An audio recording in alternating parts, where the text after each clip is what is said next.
Hey, what is up, everybody? This is Silver Spook, and today we will be talking about severance and worker disowners. If you don't know what that is, that Severance is a show on Apple TV. Um, I highly recommend you check it out. It is very watchable. It is very much a show that keeps you guessing the entire way through. And it's a show that is uh, we just got through binging it this week. And I did want to kind of speak to it for a variety of reasons, but I should probably start with the some of the specifics because you probably don't know much about it. I don't want to give too much away because it is a show that's very much in the vein of things like The Matrix, Brazil. It's a set in an office with a IT cubicle wonderland, or I should say cubicle hellscape sort of baseline. It's mostly all set in offices, and it is a show about the main premise is what if your mind was split in half, severed, and your work life and your home life were completely separate. You were two separate people. So when you enter the elevator to take the 50 or 20 or 100 or 200 floor flight to your office level, between getting out of your car and getting into the elevator, you're one person. Your home personality with your own history, your loved ones, your memories, etc.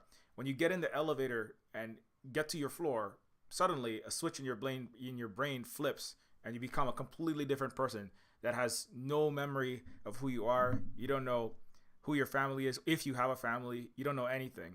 All you can remember is uh, any state in the United States. You can remember like how to make a cup of coffee. You don't remember what state you're from. You don't remember your name. You don't remember who you have basic total amnesia. You don't remember who your what your color your mother's eyes are, and you don't remember anything about yourself.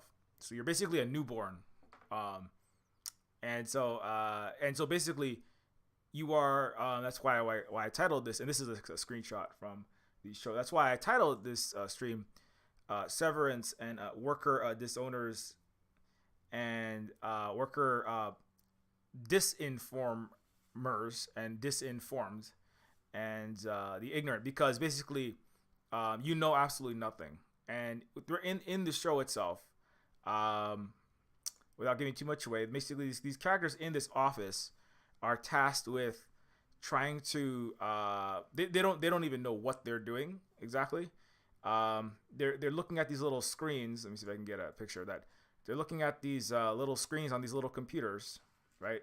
Staring at let me see if I can get the numbers. So they're looking at this screen with all of these little numbers that are just randomly, zero to nine digits just floating around in a grid, and they stare at the numbers, and occasionally the numbers make them feel things: happy numbers, sad numbers, worried numbers, possibly horny numbers, and then scared numbers that make them feel senses of dread. And when they feel the scary numbers, then they take those numbers and drop them into the trash bin, and you clean those bad numbers out. So it's so not only do these workers, right? Not only do these workers not know who they are, right? They not only do they not know who they are in their home, I mean, in outside of the workplace. They have no memory outside the workplace. They also don't even know what the work is that they're doing. They literally know nothing. They're completely ignorant of like basically everything in the universe. Um, when you enter the workplace, there are zero reading materials outside of the company. The Kier, that's the 200-year dynasty of American executives, and they have entire wax museums to themselves. It's very American. And they have they have a handbook that's the only thing you can read, and the people in the office are constantly quoting it. Obedience is the number one, greatest value of the worker. It's just all of these. It's like almost like a Jehovah's Witness, or just like Western, Western Western illusory Christian historiography, encapsulated in a Jehovah's Witness slash Mormon like handbook. It's like a subcult within the greater cults of the West and the U.S. But the only book is allowed in the entire place is that one handbook. Any other book is considered contraband and is immediately taken away and incinerated or removed. Any information entering the office is completely unacceptable. Any information leaving the office is completely unacceptable. You cannot take home a pen. You can't take home, and there are scanners that can read, anything written on a napkin, anything written on your glass, in the inside of your glasses. Anything you take out of the office is caught by this elevator that basically it can scan. If you take a note, write it, and put it in a party balloon and swallow the object, there's a scanner in the elevator to take a message to your home self and say, hey, they're killing and torturing us down here, right? Because your home self doesn't know what's happening in the work either. The scanner in the elevator can read the message or find out that object, and it will be removed from you forcibly. So there is literally zero information entering the office, right? And there is zero information leaving the office, right? So these are some of the workers. It's Adam Scott. He is from Parks and Rec. He's the accountant. What's his face? From Transformers and from Big Lebowski. Torturo. What's his first name? I can't remember. I'm always drawing blanks on people's names. But Christopher Walken is also in it, and Patricia Arquette is also in it. So if you like those people, might be they also do a very good job in this show. It's a very well written and well directed show. It's like it feels like watching The Matrix or Brazil, or you get that feeling of like, what the hell is happening here? And by the end of, well, I shouldn't say what happens, but for most of the show, you still don't know what the hell is happening, and you're still trying to guess what actually is going on. You still don't know, even after the whole first season. You still don't know what exactly they're working on. You still don't really know. I mean, you know a lot of things. The things are revealed, but there's still a lot that is, the audience doesn't know exactly what the corporation is doing, right? And so that's the way. But there's a way to do that, and you don't know anything, and there's a way to make a show or a game. I mean, Neofeud there's a lot of twisting and turning and disinformation, and then things being revealed, and you learn about what was lied. Basically plot twists and turns in storytelling are mass disinformation slowly being disinformed, right? And so I think in societies that non-Western societies, non-illusory historiography filled societies, you can't really do that because everybody is informed. But to have this kind of twisty turny plots, you have to have constant lying and constant disinformation. But there's a way to do that, right? Where everybody's just kind of ignorant and being lied to all the time, but it's boring. But this show, like, definitely each episode reveals, like, at least, I think they say that the Goldilocks zone, sometimes they say that for planetary water, temperature, and carbon and nitrogen and phosphate ideal circumstances is the Goldilocks zone. But the Goldilocks zone, like the perfect sweet spot for the number of reveals for a TV show, is 3 per episode. I think that they studied Game of Thrones back when it was good, and it was the most pirated show of all time. And it was like, but there's a way that if it's just confusing, I'm just confused and I want to watch this show. This show is like the characters are all super confused. They're like, what are we? I don't know what I'm doing. I don't know who I am. I don't know my name. I don't know my mother's eye color. I don't remember what I had for breakfast this morning. I don't remember anything that I was told like 10 minutes ago since I got in that my outie, that's the outer self, right? The home self, who has a family life, goes to restaurants and bars, has a family.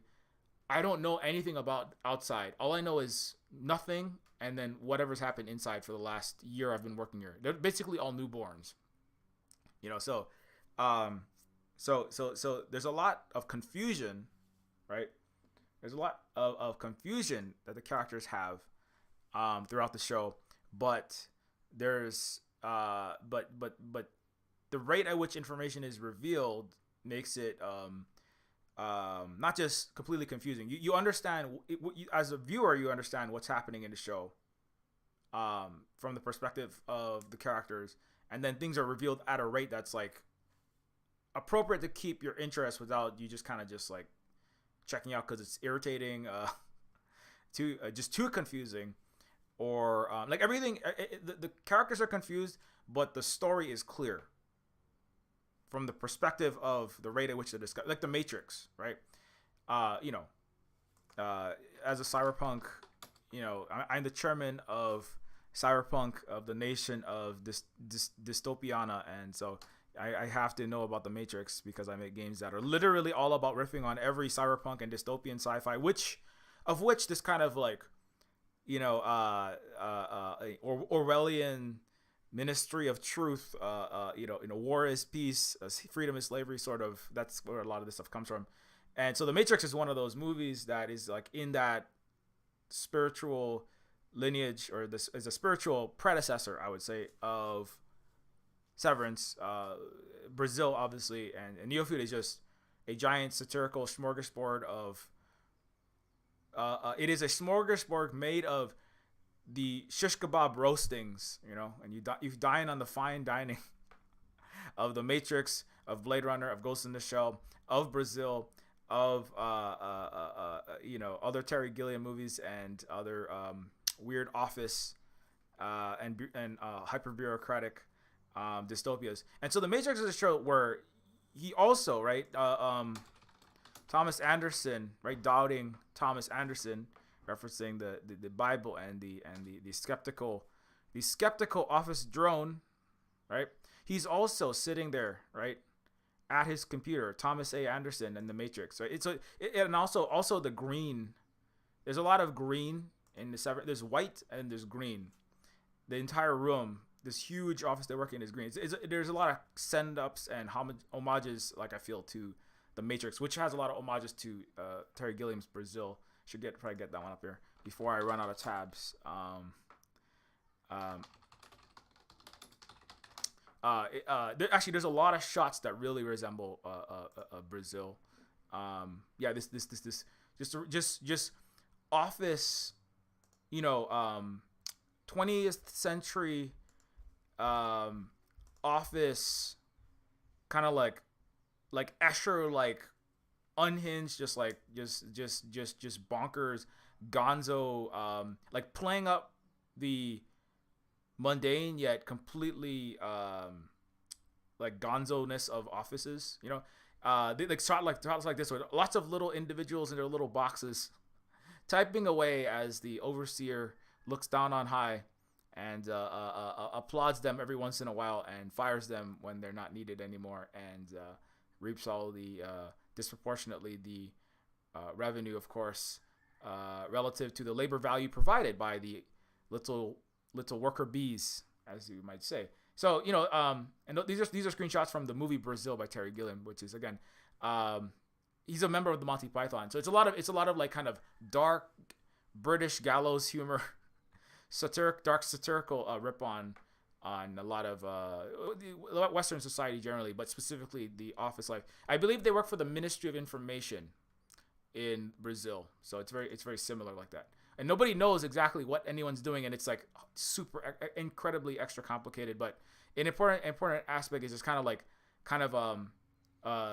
turning the knobs up to 11 on the bureaucracy in places like, you know, the UK and the US, where Terry is from. I believe Terry based it on like his upbringing and being with his dad at work in these like just traversing the architecture and the geography of these sorts of spaces. Anyways, so back to so the Matrix kind of like borrows from Brazil, And you can also see it's kind of a green tint to the offices as well. There is a specific reason why they are that color as well. And then the matrix, and also the computer screens, the early computers in the 1980s, and in information technology, right? Offices, and just the explosion of offices when the capacity and the need to maintain the centralized control of information, right? When we talk about disownership, right, and misinformation and ignorance, the opposite of that is being informed and collecting the information and being not ignorant, right, knowing what's happening, knowing the truth.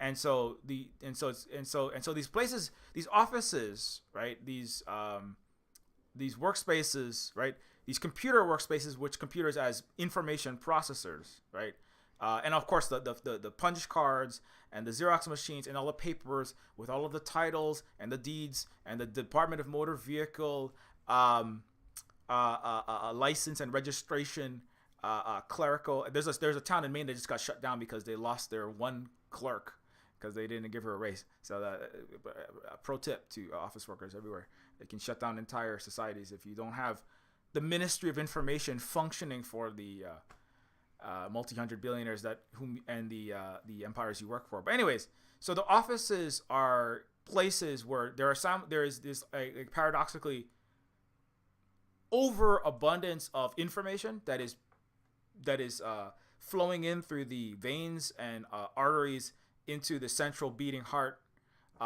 through the veins and arteries of the telecommunications lines and the fiber optic cables and the mail systems. Hopefully, if infrastructure in the West allows for another 5 minutes, the roads, bridges that bring the mail and the data and the telephone calls and the text messages and the emails, et cetera, into a centralized office building where it is accumulated, ordered, sorted. The entity that Adam Scott works for is called a macro data refinement. So the data, the macro, the large, massive, astronomical amounts of data is then refined. It's converted into something usable by the central organ of the giant corporate or corporate state organism, as the case may be, or the military industrial complex, or whoever needs that data for whoever's benefit, which the information, the Ministry of Information functions, right? So, but simultaneously, so this is the interesting thing, is that these offices are places of mass information centralization, but simultaneously, well, in a Western barbaristic capitalist colonialist field, et cetera, in a Western city, these offices are places of mass information concentration and assimilation, but also mass disinformation, right? But it's because, I mean, if you consider, if you have a society that is premised upon the royalty, the CEO/royalty, Mr. Techno King Musk, right? Self-appointed, but also descendant of literal royalty as well. So there's two separate degrees of royalty for Mr. Musk, as a member of the aristocracies. If you go back multiple generations in the apartheid South Africa and his emeralds,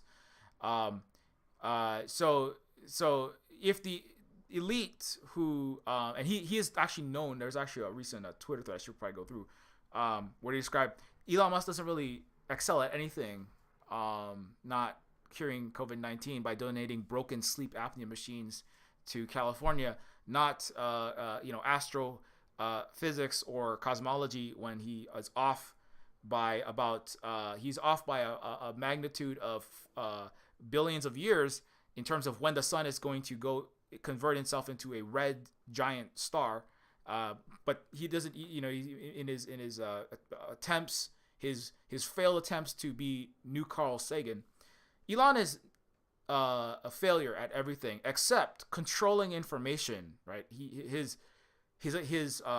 brutal suppression of what he has been. I mean, of course, there's this horrific sexual misconducts that he's done, his abuse of his workers, how he micromanages and micro mismanages his own workplaces so that his rocket ships, cars, brain computer interfaces like the Severance chip, I think, is a reference to Elon and Mark Zuckerberg wanting to install millions of nanometer scale wires into your brain to read and write your thoughts, right? I think that's part of what the show is kind of commenting on very obliquely. But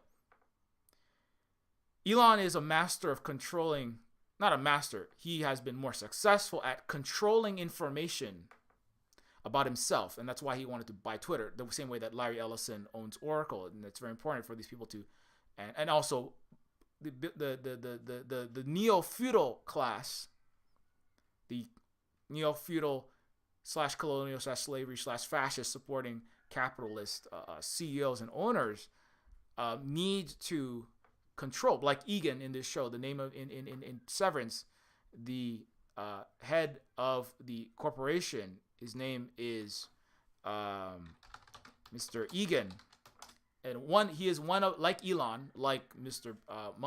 Elon, like Mr. Gates, like all of these people, they are descendants of dynastic, and also dynastic in terms of blood feud, in terms of colonial racist accumulation. So many of them former slave owners or slave traders. All have benefited from racism, capitalism, colonialism, the slave trade. They're all interconnected, and also have some kind of Lord, Marquis, Viscount, Duke, Duchess, or King and Queen in their family line. So Egan, Mr. Egan, who has in the Severance show, wax museums built to every Egan in the line. There's like dozens of them. And they have entire replicas of his house inside of the office building in Severance. They have entire replicas with lawns, simulated natural daylight, trees, and even you can go inside of his house and see his plate where he ate his favorite waffle breakfast, or he drank 3 raw eggs in a glass of milk and washed it down with some waffles. You can see his bed, his kitchen. They have a replica of his house inside of the office building so that you can worship him. Kind of like Elon putting himself on a pedestal and ordering himself up in every TED Talk, and it's self-inserting into billionaire, philanthropist, arms dealer, playboy, savior of the world, Iron Man, leading the Avengers, as Elon shakes hands with a cinematic reproduction of himself, but with some actual talents, apparently, unlike Elon, other than controlling information. So my point is that the Severance show is kind of like in a lineage of these sorts of stories and shows that is pointing to something that is real in places like the United States, in places like Britain. Terry Gilliam actually has American, and he is, I believe it's he spent a lot of time in the U.S. and the U.K. and he was going back and forth a lot, like Andrew Garfield. And so, but the UK where Monty Python is from, and where a lot of these original stories, like Orwell stories, come from, although they're connected to used by imperial used as imperial informational warfare. The hybrid warfare that is currently being conducted as well against these other entities east of Europe, let's say. But the stories do point to like things that were happening inside of Britain, right? 1984. They do point to things, but accusing other people of doing the thing that they're doing. The Matrix is, a show that is pointing to what is happening in the 1980s and 90s in the U.S., which is people sitting in office cubicles, being ignorant of the global South and things outside their door, and where all the copper that was going into the Dell 486 desktops, and what the data, right, that they were accumulating was really about, right? And like I said, I myself was going to be a Thomas A. Anderson. I was studying to be I often bring it up, a high frequency trading a Goldman Sachs algorithm programmer. Basically, I would be programming the artificial intelligence, right? And the sequences of code that would automate the process of mass commodity, like a trillion trades per second commodity speculation. You know, people are fretting about wheat and things like this, right? This is problems that are caused routinely by the West, the shortages of vaccines and vaccine apartheid. And one of the things, shortages of grains of rice in North Africa and wheat in North Africa due to commodity speculation circa late 90s, early teens. That specifically, if I had taken the Thomas A. Anderson job and gone to work for that large private equity firm or a mega bank for banksters in New York City, probably in circa 2008-09, I was thinking about doing that. If I did, because I was broke STEM teacher working with, not making enough money to live, being homeless in Hawaii, which is, Honolulu is like New York on steroids. I mean, I'm not even joking in terms of economic unaffordability, billionaires in the military. So I almost went there and became a Thomas A. Anderson doing information macro data refinement, right? But what I would have been doing was making algorithms that would even a worse version of that, which would be rapidly trading 1 trillion times per second, in yen, in drachma, in U.S. dollars, the grains, the futures of things like wheat, rice, copper, fertilizer, baby formula, things like that, right? In a targeted way, obviously to make money for the larger capitalist firm, the billionaire firm that I was working for, but also for imperial interests. So to rapidly trading, and then on the basis of like information, like there could be a war here, or maybe there is some strife there, spiking the other algorithms and other traders' interest in like kind of tulip mania, like causing tulip mania over wheat and rice and grain, which is a necessity of countries that can rapidly begin to starve, like, I don't know, Libya, Egypt, Sudan, lots of African, Asian, and South and Central American countries. And so my job would have been to to make economies scream and to make infants and disabled and poor and elderly people die. But like Madeleine Albright said, and 500,000 Iraqis died, and she said, well, that was necessary to secure our freedom. So that's what and another important point in Severance and in the Matrix and in Brazil as well, I would say, is that when you're in that office moving those numbers on the screen, right? Because that's what I still do that, but I don't do that for a corporation. I code C# and JavaScript like anti-capitalist, anti-imperialist, indigenous left cyberpunk games like Neofeud, and science fiction indigenous futurist games like Neofeud 2. But I'm still moving numbers and code around on the screen all the time, right? But the thing is, I'm not disconnected at Silver Spoon Games because it's a worker cooperative. I'm a worker owner of a small cooperative, myself, Holly, and the other members here, but maybe I'm doing the worker, I'm doing the code stuff, but other people are doing other things. So number one, we're worker owners, so we're not disconnected from our labor value, and nobody's taking 90% of it and sticking it in their pocket for being a board member or a pre-owner of capital, like the chief executive officers and the CEO, the CFO, the CTO, etc., and the board above them. The board is a literal disembodied radio that you never actually you never see them for most of the show. But the board is just like this disembodied little radio that is giving off static, and the board is always listening. They don't talk to you, but they're always listening. Those are the people that make all the money, and you don't see them, you don't know about them, you don't know anything about them. And whereas in a worker cooperative, worker owner and worker informed organization, people do control access to their production and also know what they're making and help to democratically decide how to what we're going to work on and how we're going to distribute the resources, right? Not some tyrannical, actual despotic authoritarian tanky who probably makes tanks for a living with Northrop Grumman, called American executives, right? Deciding to make tanks out of, and deciding to use computer technology to cause millions to starve in Africa, which is what they're doing right now, right? But disconnecting, importantly, disconnecting the worker from their information, right? Disconnecting the worker from their what they're doing. And a lot of times, actually, in computer firms, right, what they'll do is when people are working on their like I had a friend who's working. I shouldn't say too much about this, but he was working on a project that ended up being something incredibly terrible. Like he was coding to make some kind of a missile system that would be used by the military to blow up innocent civilians, right? Or to target and locate potential problematic journalists, let's say, right?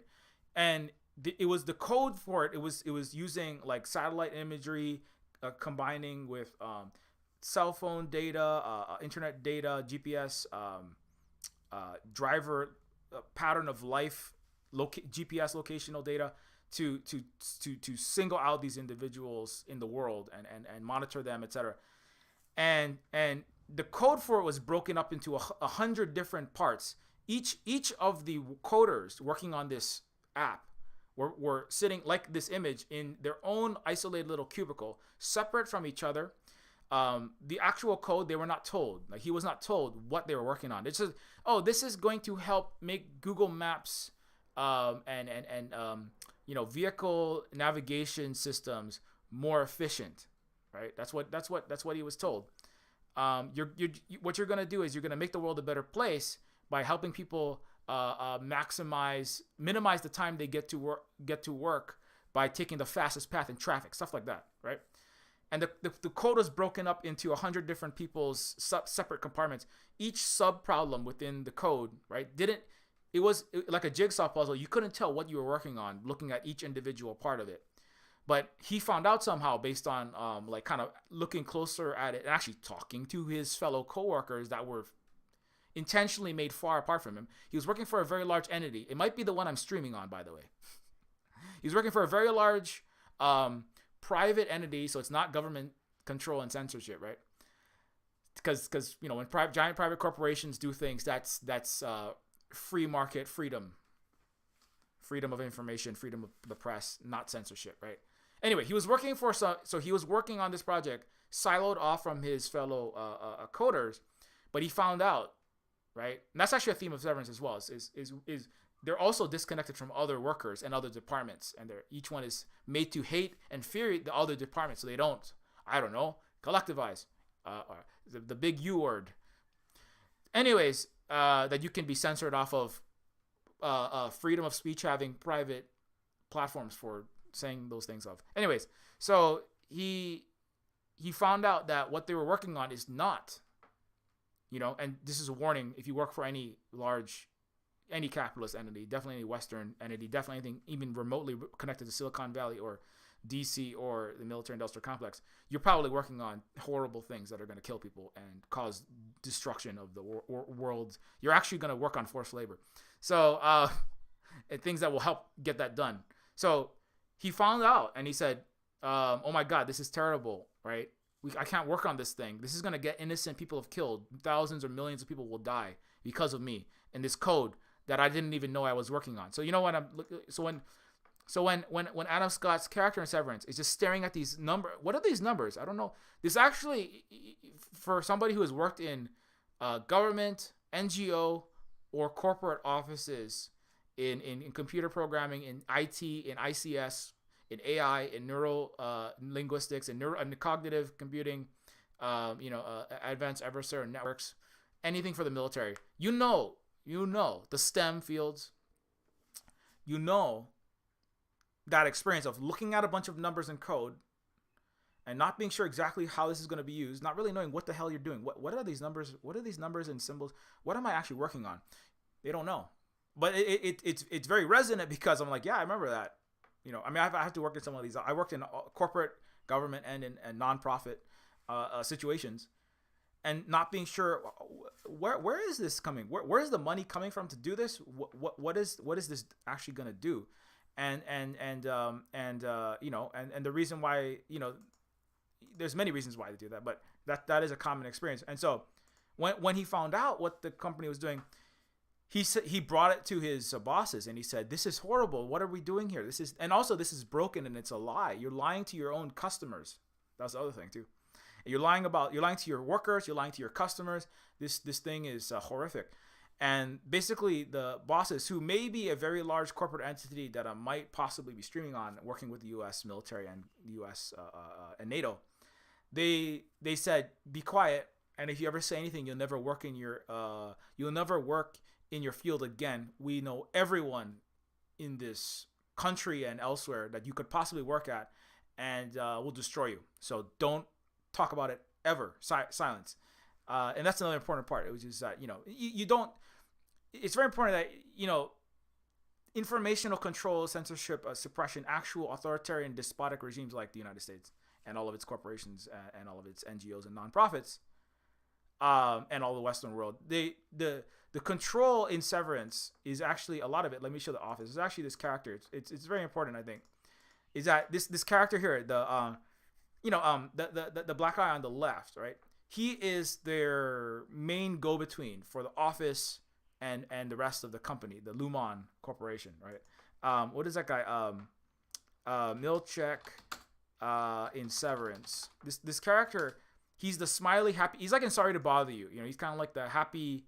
He's like the local boss. And Sorry to Bother You, very important movie as well, made by a black communist, Boots Riley. Do watch it if you haven't seen it. But he's always happy to see you. He brings Taco Tuesday. He has his egg bar where you have amazing eggs with like bacon and cheddar stuffed hard-boiled eggs, and it's party time. They have jazz dances, and it's all the company feel good, cat poster, positivity culture. We're all happy to be here. Everybody smile. He's always smiling, right?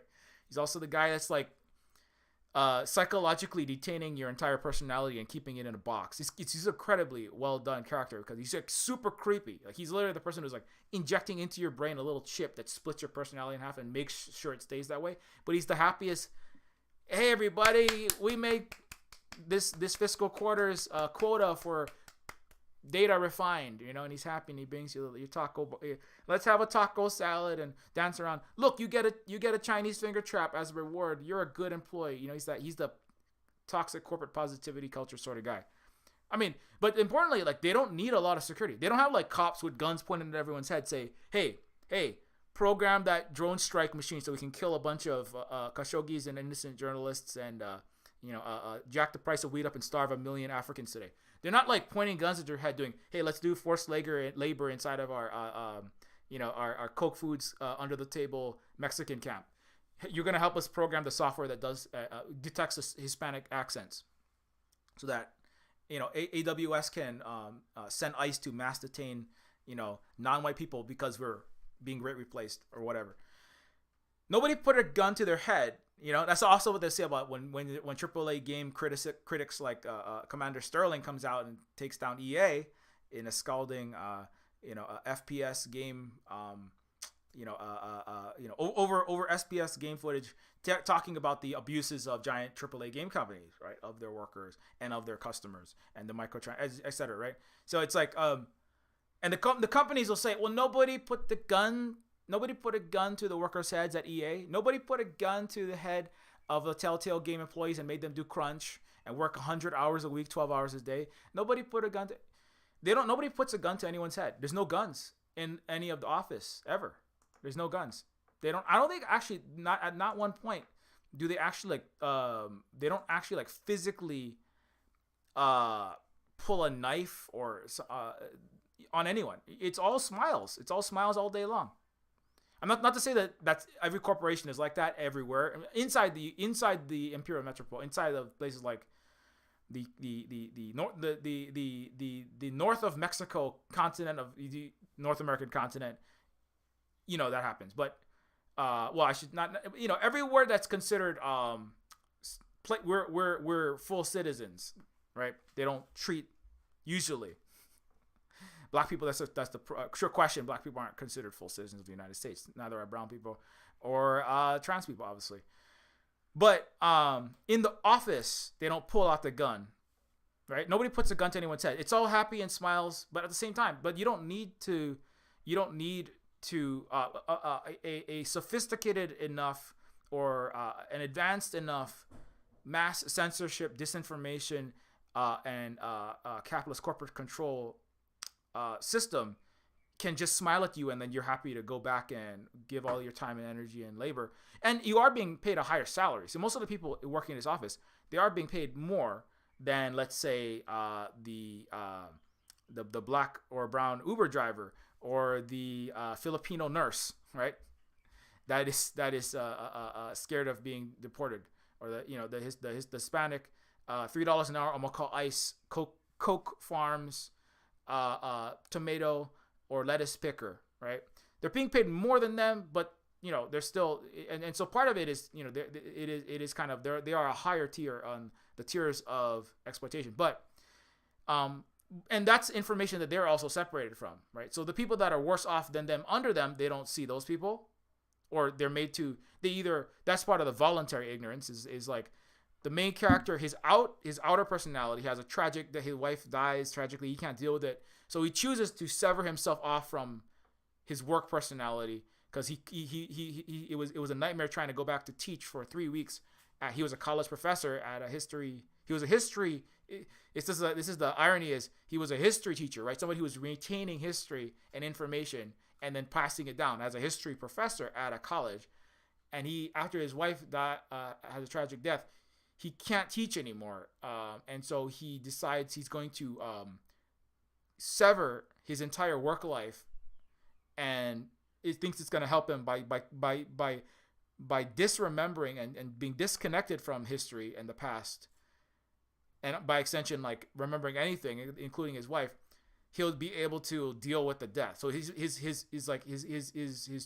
chooses to just kind of like ignore and be cut off from his own tragic familial loss, as well as his entire work life, right?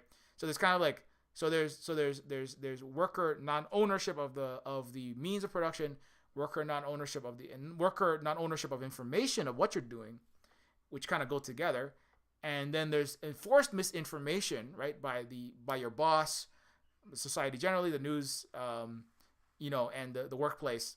But then there's also voluntary ignorance of, well, I don't want to know because I don't really want to know too much about the struggles of even a lot of black people inside of my own country, people poorer than me, the immigrants, the people that are just showing up to the United States, and then they're all being put in cages. I don't want to know too much about that African place that I'm gonna make 100,000-200,000 a year. I don't want to hear about how it might actually cause hundreds of thousands of Africans to starve to death because I'm jacking up the prices of their commodities so I can make money for my boss and then take a cut.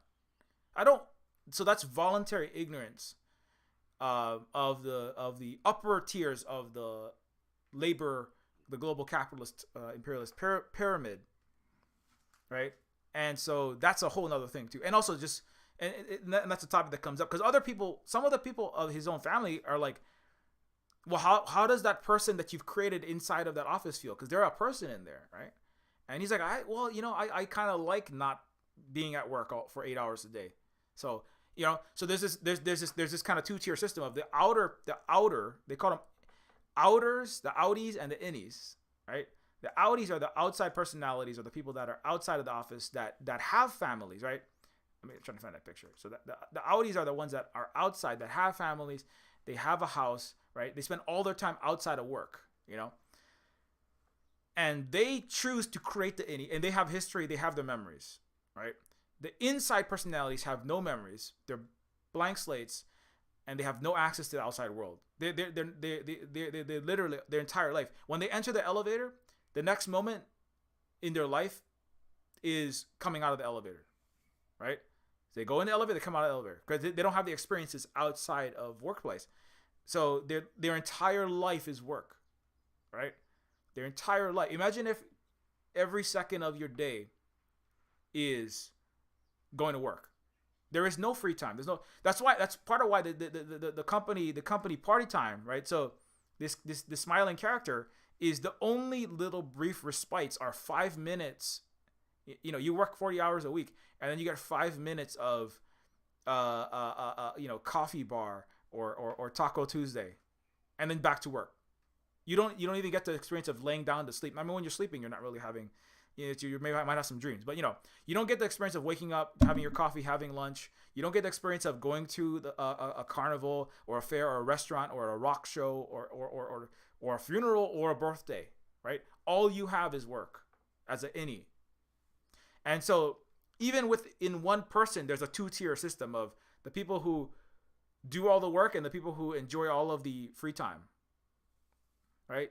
And so some people are critical of this, of just on that alone, because you're creating these people who are trapped in their own cubicles, while you, the outside personality, are benefiting from all of their labor. Even inside of an individual, you have this exploitative system. So, that's part of it. And so part of that is for the Adam Scott character is, he makes the choice to sever himself in half, right, and have a work himself and a home self for selfish reasons. Basically, that's a lot of it, because he can't deal with his wife's death. He doesn't want to face this tragedy, and so So all of that, it's very well done and very interesting. I can't remember where I was coming from or going to, but and anyway, so like I was saying, so worker disownership, right? Why did I title it worker disownership? Worker disowners. Well, I mean, like I said, so you can go watch Democracy at Work to learn more about specifically what a worker ownership means. But I mean, just briefly, like for example, for Silver Spoon Cooperative, worker-owned cooperatives. This is a thing that more people are learning about now, especially I think Millennial and Gen Z overwhelmingly support. They're overwhelmingly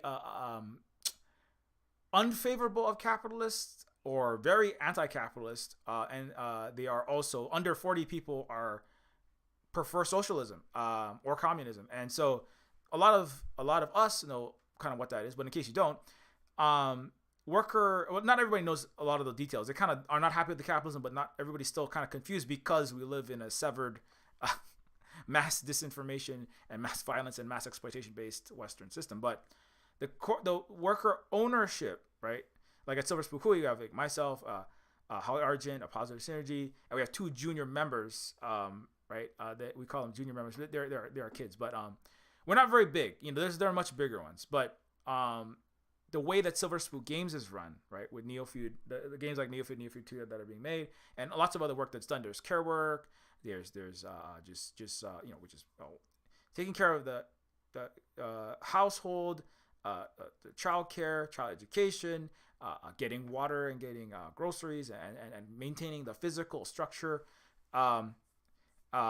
It's for Silver Spoon Games, a cooperative / hui, it's a Hawaiian Chinese word. It means that, but it's a housing cooperative. It's also a work cooperative, and also we do political action. But so what we do, right? And I mean, in terms of the direct stuff that's like directly making the money, that all of it's productive and important. It's all the important thing, which is that the care work stuff is all important work, and without all these other hands on the deck, everybody doing their work, we can't keep running. The lights go out, the roof falls apart. I mean, the house is a disaster. People don't eat food if food doesn't get cooked, etc., etc. Children don't learn. Children don't get their education. We just did our end of the year test, etc. And so it's a home and a workplace. That's actually something interesting to explore. Silver Spoon Games cannot be severed. We are unseverable because the work life and the home life are in the same building. There's not really a door that any of us could walk through, and then now we're in the workplace. So, but that's particular to the way that we run things. Everybody can't necessarily do that, obviously, but the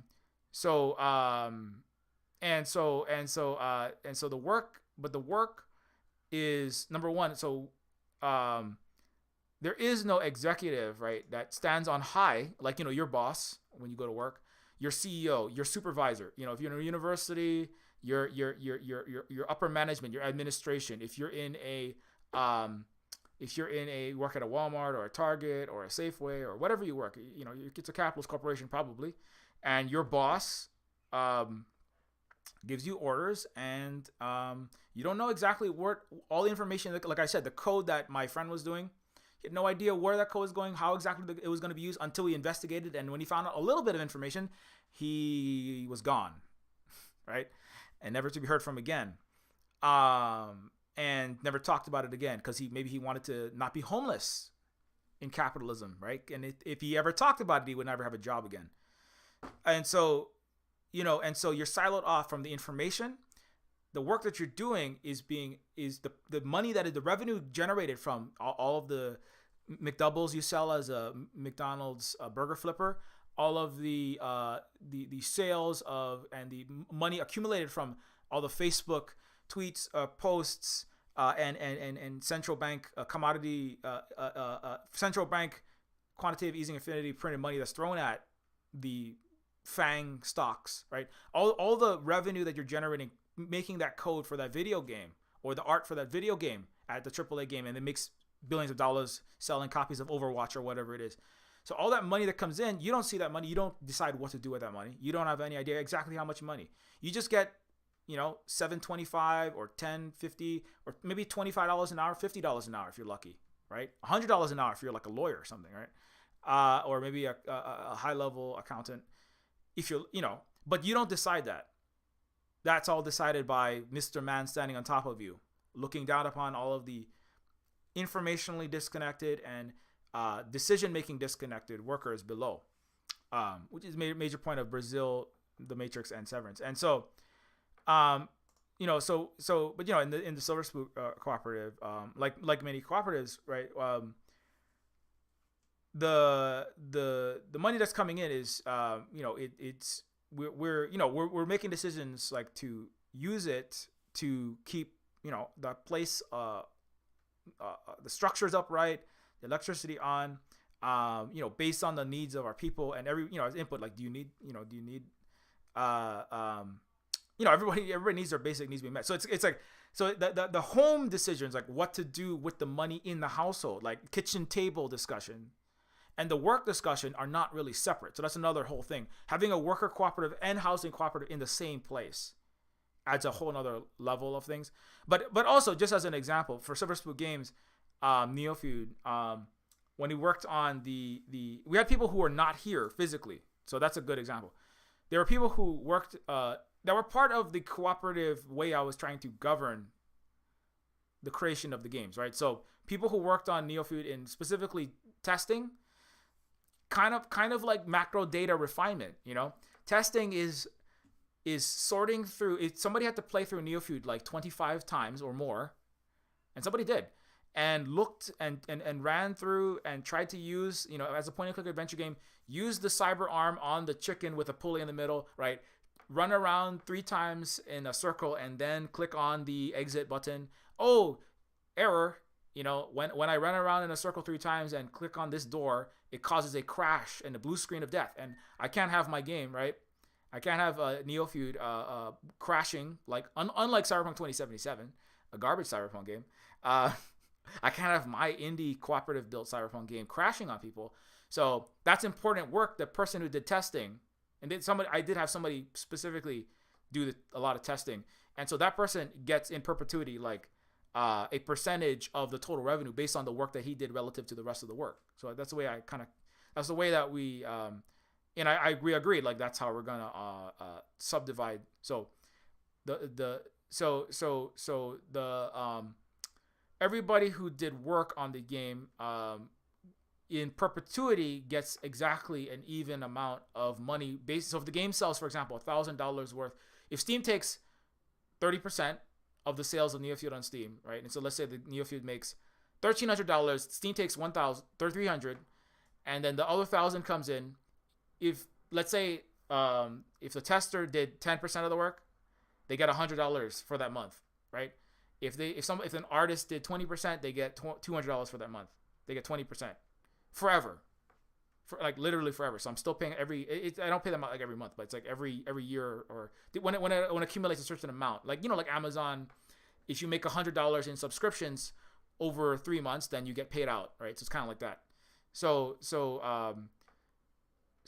as a cooperative, the revenue is not all, as an example, Elon Musk makes Jeff and Elon both make approximately 2.5 million times as much as their lowest paid or medium paid bottom level worker. Amazon's about $30,000 a year for the fulfillment center workers who are like, herniating their, C4 disc, jumping to grab a box of Baby Yoda t-shirts or Mandalorian hand sanitizer bottles or whatever, right, in Amazon.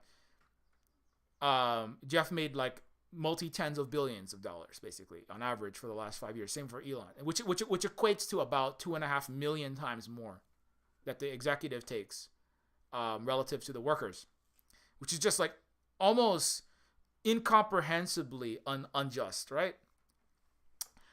Importantly, the people who decide that this dude, right, standing on the top gets all the money, and you in the box, you get 30,000, or you get 20,000, or you get 18,000, or you get minimum wage minus benefits and no time off for good behavior and to work in a COVID den and kill your grandma with pandemic. You don't decide, right, what you're going to do. You don't decide when you're going to do it. You don't decide the policy. You don't decide the COVID policy. You don't decide the break policy. You don't decide your actual pay, right? You don't decide if all the revenue that you and all your coworkers are making, you don't decide, 2.5 million for Elon, 2.5 million for Zuckerberg, and here's one for you, right? You don't decide that. Who decides that? He does. The board of directors decide. Who decides it? It is the board of directors who elect the CEO, the CFO, the C-suite executives, the top actual authoritarian tanky dictatorship at the top of every American and every capitalist corporation, right? Which govern the West, all the NATO countries and the U.S.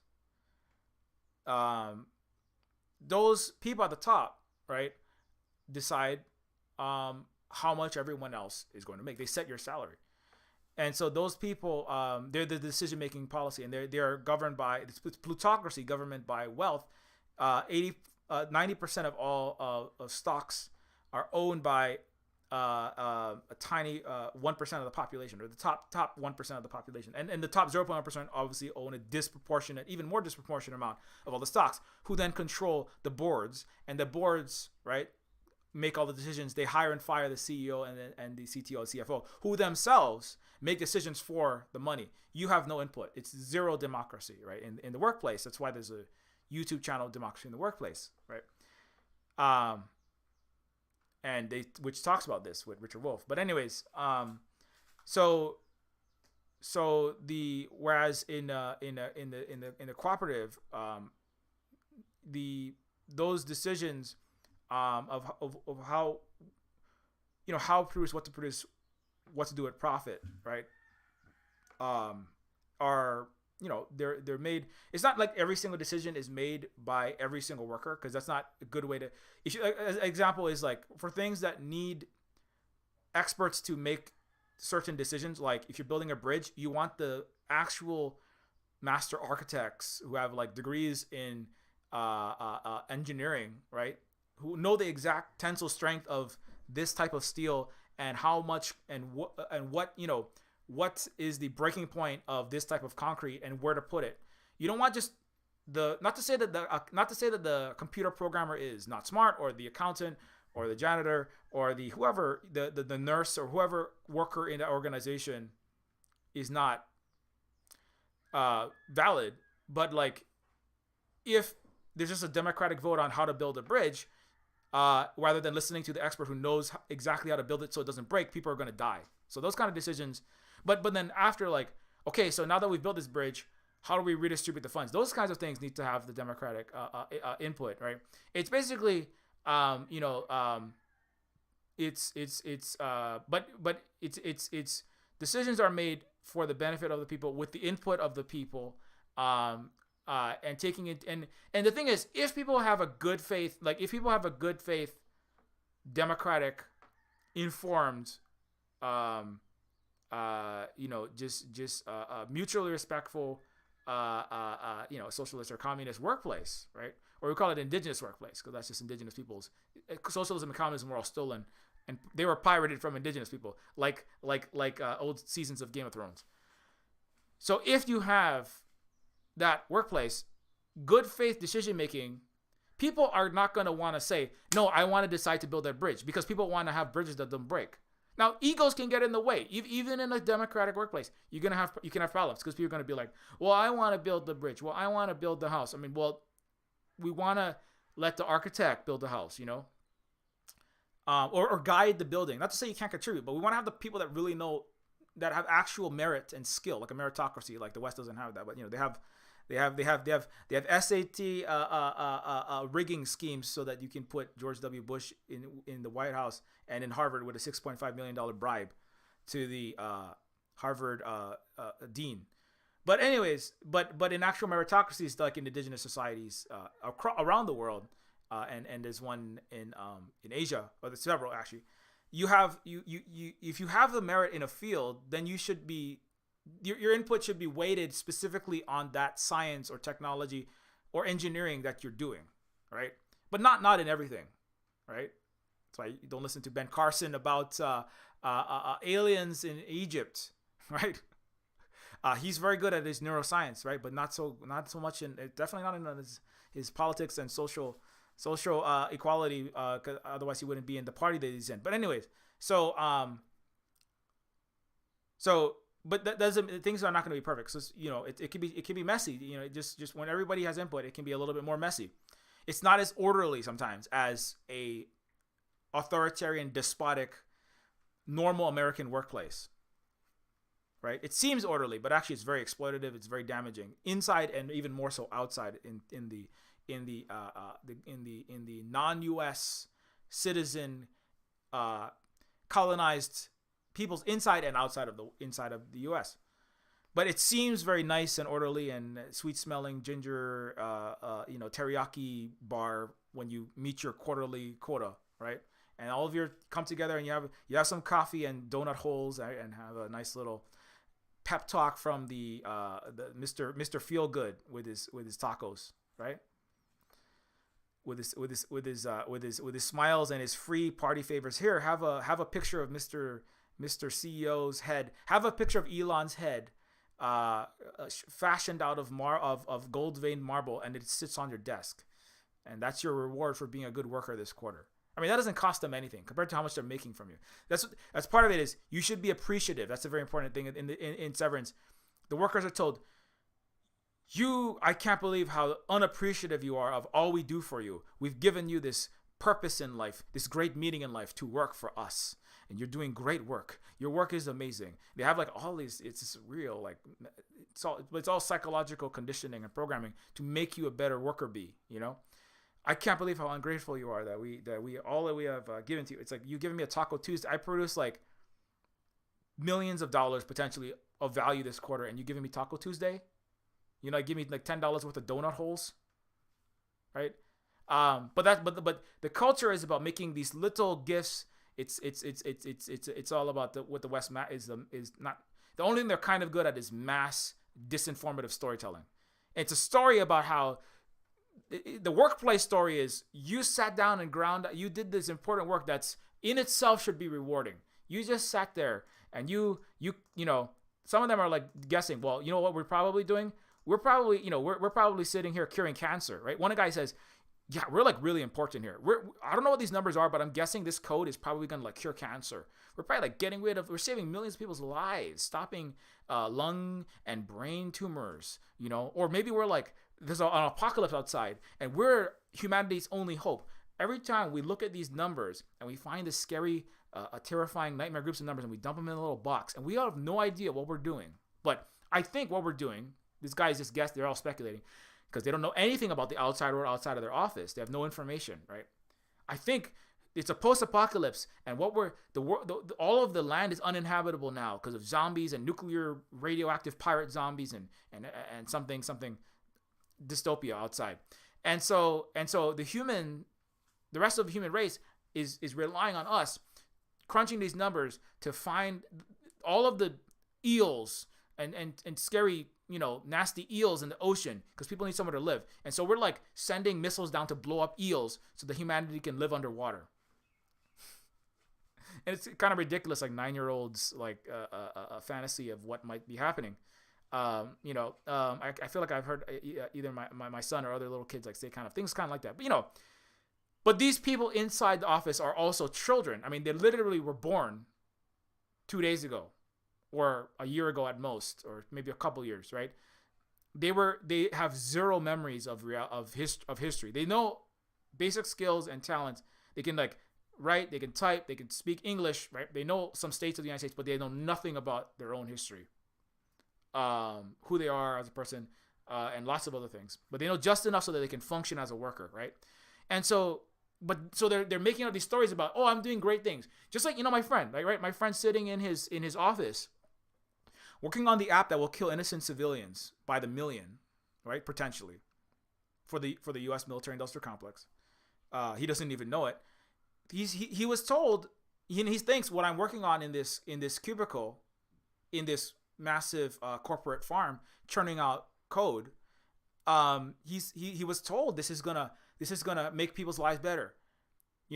Other people could be told things like, this app you're making is gonna save the lives of like innocent people in Ukraine, even. I mean, or not nowadays. This is gonna be an app that's gonna find all of the unexploded mines around the world. That the U.S. military put there. With the U.S. military, we're gonna go and we're gonna take all the Russian and Chinese mines that were left in Laos and Cambodia, and we're gonna take all, right, because they're the ones that did that, because we're rewriting history as we speak, right? Like in the AAA video games, like Call of Colonialism, that has the Russians and the Chinese committing all the war crimes in Iraq and Libya. I'm not even joking about that. They're rewriting history in the video games. Fallujah was committed by Russia, apparently. So this app is going to save children from having their legs blown off in Asia and in the Middle East. This app is going to cure cancer. This app is going to, like, you're gonna revolutionize the modern green energy grid, and you're gonna make solar and wind massively accessible with a system of weights and pulleys that your app is gonna help automate. The AI that you're working on is gonna change the world. Awesome job, right? You're actually making weapon systems to kill people and designing mass starvation schemes using high-tech, high-frequency, quadrillion per second micro trade, commodity speculation, and capital flow weaponization, right? That's actually what you're doing. You're not saving anyone, right? But they're inside the office. They're all, oh yeah, we're doing amazing work. That's gonna make you work harder. You don't want to think about your work being horrible and abusive, and that's part of both forced ignorance, forced misinformation, and voluntary ignorance. So if you do find out, right, that's like Cypher in the Matrix. If you do find out, right, Cypher from the Matrix, right? If you do find out, the truth, you're like, I don't really want to know. I don't want to know the truth. I want to be reinserted into the disinformation system. This guy, I don't want to take your red pill. I regret it. I don't want to know the truth. I don't know, Morpheus, I don't want the truth. I want to go back into ignorant bliss. And when I eat this steak, I know the Matrix is telling my brain through electrical signals interpreted by my brain in this giant vat of amnio fluid, as I'm being used as a AA battery for super advanced machines that have a human zoo, right? I know that that's what's happening now, but I want to go back to having imaginary steak and nice things, not knowing the reality of what I'm doing, which is actually terrible. Now, it's much worse than the Matrix, because the reality that you don't want to know in the office, involuntary or voluntarily, is what I'm doing is actually destroying lives in Africa. What I'm doing is going to starve children in Sudan. What I'm doing is going to keep innocent people killed in Iraq by the million. What I'm doing is actually I'm going to get fascists supported in Bolivia, Argentina, India, Salvini in Italy, and also I'm going to get Ukrainian Nazis in power, right? By the code that I'm churning out for Facebook. Every time I macro data manage all of the leftist posts telling the truth about this war, that war, in Twitter and Facebook, which those people who that's in their entire job is to either to there was a Facebook actual Facebook there was a Facebook programmer. She was actually from India, and she said she had to quit. She quit, and she had to like whistleblow about it. She said like I have harmed or killed millions of people in every continent of the world by working for Facebook, programming algorithms to jack up Breitbart, far right, Fox, North Atlantic Council, who every liberal, Democrat and Republican, conservative and liberal, all work with fascists around the world in the far right. They all, whether they say it or not. Democrats just pretend like they don't. Republicans are like, hey, that's not too bad actually. Tucker and Maddow all work with fascists. Let's not kid ourselves. They support them because they get the job done when they need to stop actual equality, democracy, and win-win cooperation and non-disinformation from succeeding. It's called socialism around the world, or indigenous ways around the world, right? And so the people, so that Indian employee at Facebook said, I program algorithms that pushed up these far-right information. I helped get Bolsonaro elected in Brazil, a fascist president. I helped get Agnes elected, who directly slaughtered with goose-stepping Nazis dozens of indigenous people and suppressed that country and drove millions of people into more suffering and poverty. And for Elon, we will coup whoever we want. Musk, who wanted the Bolivia's lithium. And also I support India's Modi. I helped him get into power for a billion-person country. I helped the right-wing, horrible person get into power to hurt Indians. I helped the Alternative for Deutschland, the German right-wing party, rise. The Alternative for Sweden, their far-right, rise. I helped Trump and Boris Johnson into power. I mean, not to say the Democrats are much better, but I pushed far-right around the world just with my little code that I inserted, right? All these little numbers that I typed into the Ministry of Information, right? Which is there's no separation between the government and the corporations of the United States. As a Facebook coder, I am working for the U.S. government, right? And that's what she also said that. And so all this code that I entered destroyed so much in this world, And the thing about that was, she kind of knew it, right? And a lot of people like Edward Snowden, right? He was out of the cubicle farm. The reason why Ed actually leaked from Hawaii, because Hawaii is actually the actual headquarters of World Empire. It's actually not DC. It's actually in Hawaii, where the top level decisions, a lot of them are finally made from the Indo-Pacific Command that oversees 75% of the entire world's population's colonialism. The Asia and the Pacific region, all the way into Iraq and the Middle East, is where the Indo-Pacific Command reaches. It includes the number one enemies of the United States. You know who they are. And capitalist empire. So anyways, so Snowden was in a little box for a lot of his life, working even in the NSA, in the intelligence community, in a variety of different military and intelligence organizations. He was the director of information, like one of the central nodes. He became like the most central node, other than literally being, a billionaire, in terms of like knowing where and how all the information was being integrated. Like he entered that central organ, the beating heart of the informational empire, and saw how everything was being integrated finally, right? He got to put all the pieces together. He put all the jigsaw together and saw this horrific picture and leaked the data about PRISM and all the mass data collection on America's own citizens, not for their benefit, right? And the use to disinform and to launch horrible wars, et cetera, et cetera, et cetera, and for the personal benefit of the rich and the powerful who run the United States, to the detriment and the loss of, well, not of just of privacy, but of quality of life, and et cetera, of the masses of the American citizen, and also the rest of the world. So, in that sense, like, but that's a choice, right? Because when you choose that, you suddenly become the enemy, right? When you choose to exit, now you're on the run, which he still is, obviously, especially at such a high level. And so all of this, so back to the cooperative thing. So as opposed to being the mass aggregator of information, but being required to give zero information outside, right? And not even giving information to the people not even giving information on what information you are working on to the very workers that are working on it, right?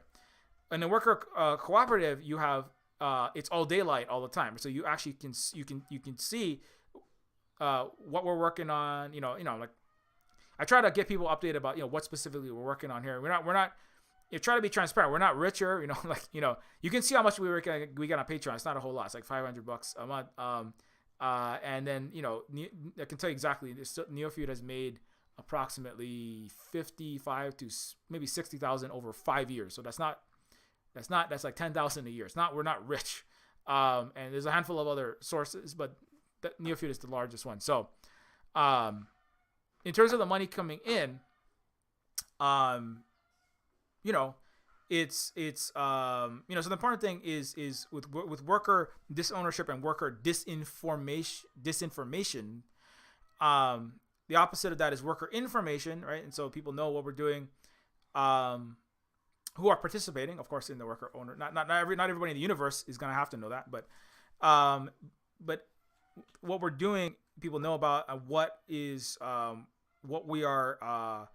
What's coming in is being given for the people who need it, and the people who are working like not inside of the Silver Spook physical housing cooperative as a household, right? The people that are working in a distant, like the people that worked on the testing guy, coming back to the beta tester. So the beta tester, whose job it was to macro data refine Neofeud to make it as maximum bug-free, glitch-free, no blue screens of death, right? No crashes, right? And Neofeud is far less buggy than Cyberpunk 2077. I've heard like the more than half of people that have talked to me about Neofeud didn't bring up any bugs. So I think that's pretty good. I mean, the game's not as big as Cyberpunk 2077, but still. For nowadays, games that are completed with no bugs on release, I mean, Neofeud is like one in a million, right? But I needed the help of that tester. So the point is, the tester is knows what we're making. We're making a video game. The tester is not testing. You're testing a system to we're gonna put tiny microscopic cameras into people's bodies, and you're gonna help locate cancerous cells. You're doing amazing work, and you're making systems to blow up, children in a school bus in Yemen, right? Which is what a lot of programmers in the U.S. and EU and Australia and New Zealand and Canada do. The tester is working on Neofeud, and that's what they're working on. You're gonna help me make this video game work, and that's it. That's what you can see the game, the plot. This is what it's about. And then we're gonna sell the game, and also you get an exactly equal amount to everyone else, right? So that's the worker cooperative, right? A lot of testers, QA is the worst treated. Ask people who work at gay companies or IT and software companies. They're treated like worse than even janitors. Not to say that janitors should be treated badly. That's nonsense. Those are the most important people in any corporation. Everything stops if the janitors aren't cleaning. Shit piles up. There's undumped trash cans. Toilets are like giant cesspool. Black styes. But QA is treated like literal tissue paper. Like they're like slaves. They're like non-people, a lot of the time. They're brought in and they're interchangeable, literal cogs. Often don't get paid at all. They're just told, you'll get some kudos and a credit, and then you don't even get the credit in the game. And you don't get the pay.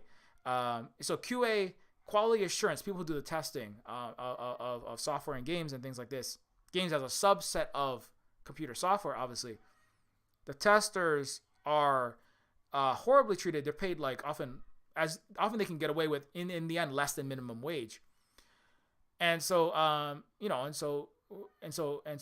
a corporation, as much as possible, the workers that they can get away with treating as badly as possible are treated as badly as possible and have zero input, right?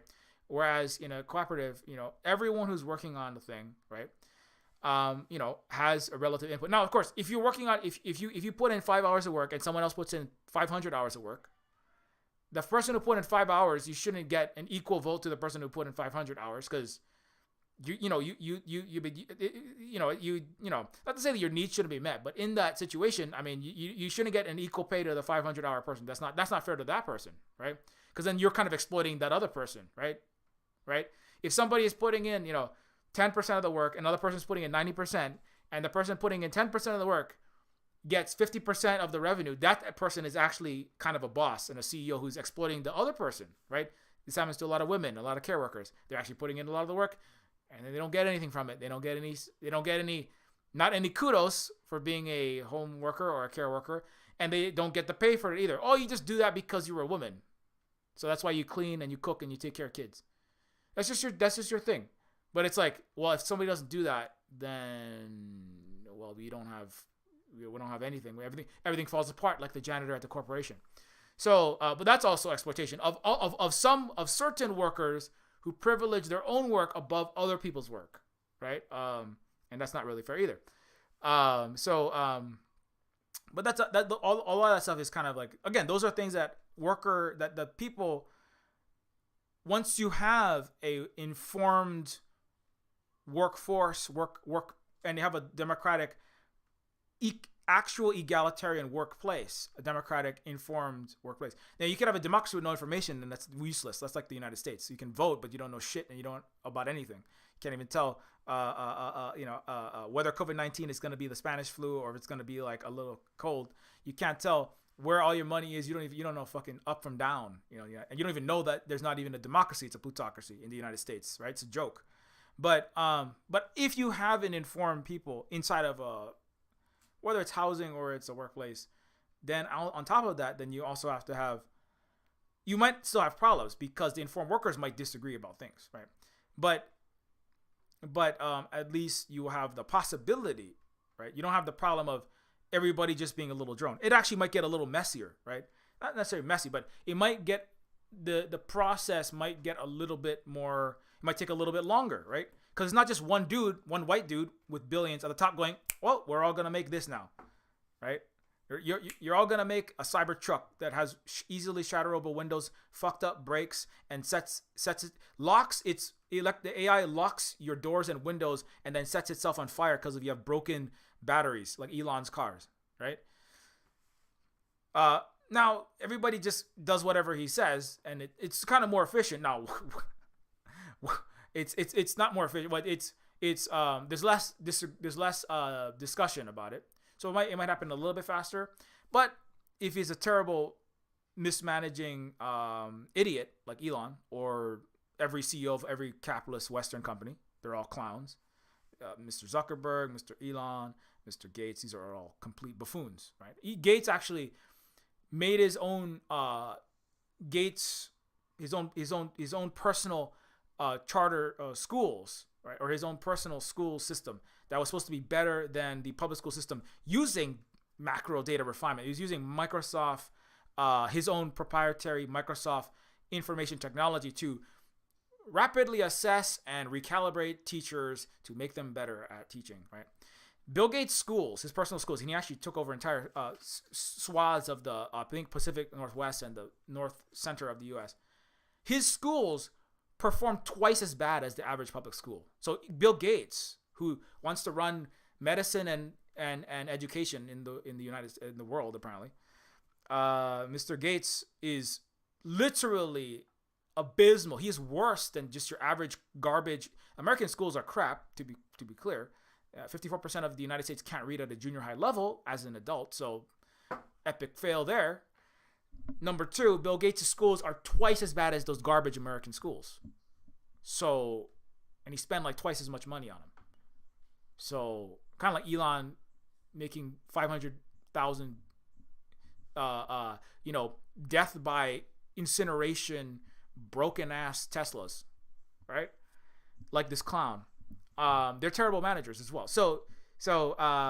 But so it might take a little bit more time. But on the other hand, if you have a worker cooperative, people who actually have talents and there's a possibility, and a lot of times this does happen.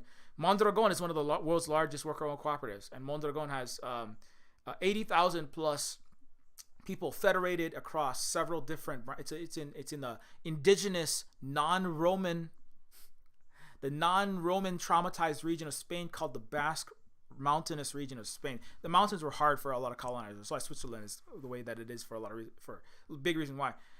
It's one of the longest running neutral countries, but the Basque region of Spain is the region least destroyed by the Aquilan legions, and it is one of the regions. The language is actually separate from all other language families, and the Basque region has one of the world's largest worker cooperatives, Mondragon, which is 250 federated appliance. Fagor began. They were worker cooperatives started by I think it was Father Arismendi. I can't remember his name. A handful of people came together. They said nobody's going to give us any jobs.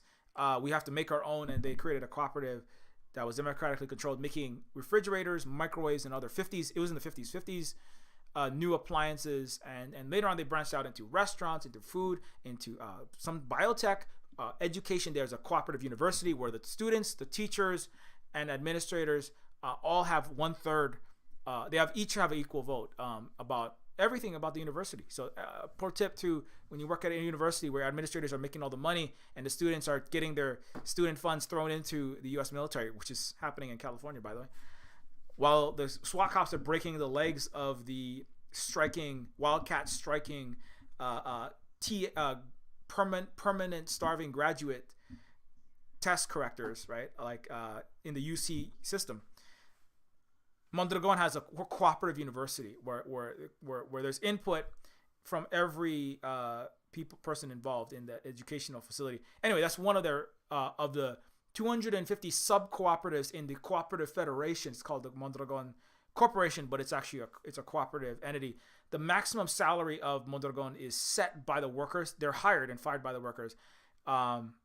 It's like if Elon was elected by Tesla, SpaceX, and other workers. Imagine if Jeff Bezos' salary was set by the workers, the maximum salary, right? Do you think that the workers of Amazon, right, while Chris Smalls and everyone is being starved to death, dying from COVID, and getting evicted and being homeless with the garbage Amazon pay, right, pissing in bottles and herniating in the back and then being thrown out like tissue paper? Do you think that Chris Smalls and other Amazon workers would vote to give Bezos a $50 billion salary this year? Do you think that they would? No, probably not. They might set it at maybe $1 million if he's lucky, right?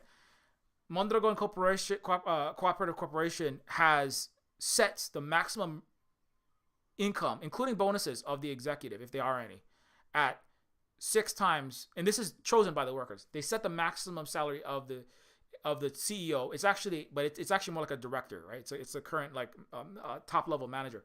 The maximum salary is 6 times more than the lowest paid worker. So if the janitor in the Mondragon appliance division is making $30,000, or if the lowest paid worker is a programmer for the artificial intelligence branch, they have their own IT branch as well. If the programmer that is doing macro data management for Mondragon is making $50,000 or $40,000, right, and that's the lowest, the maximum that the CEO of Mondragon can make is $240,000, 6 times the lowest paid worker. Now, often the CEO takes maybe 4, right, 4.5. This is the max is 6. So, anyway, that's another worker cooperative is not and again, they're not perfect entities, right? They're not. People aren't perfect, so you're not gonna have a perfect anything, right? Not even indigenous people are perfect. We're just humans, right? We disagree about stuff and we stub our toes, and sometimes you have love triangles and then people get upset and have bad breakups like everyone else. Sometimes there's entire stories like Pele and Kamapua, a bad breakup that almost caused some inter-town strife. So that happens, But what you don't have is somebody making just unhinged, ridiculous amounts of money. Everyone else being exploited, becoming homeless, and then the colonized, the The fringes, where the most of the capitalism and imperialism are inseparable. The colonies being just bloodlet and enslaved and just being destroyed, right? Suffering even more terribly for a lot of that profit. You don't have those systems coming out generally out of a cooperative. You certainly internally you don't have that kind of exploitation.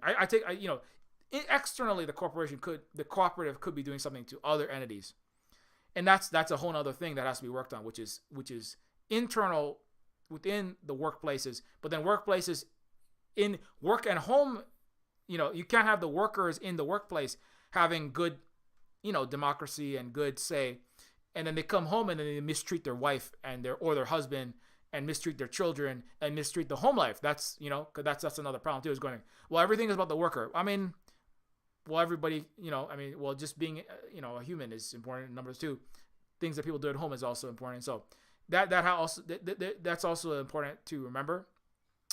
And if you have a functioning, healthy society, the home life, coming back to Severance, and the work life are not completely separate. That's actually one of the most toxic aspects, right? That kind of is inherent to this capitalist, colonialist, imperialist, racist system, is that there's business and then there's personal, right? That separation is part of what allows a lot of the toxic, abusive stuff. Well, I can go and cause starvation in Africa. I can go and beat up black people and kneel on their neck for money as a U.S. cop making $180,000 a year. But when I come home, I tuck my kids in and I kiss my wife, and I made it to my child's ballet recital and my son's soccer game. So I'm a good person.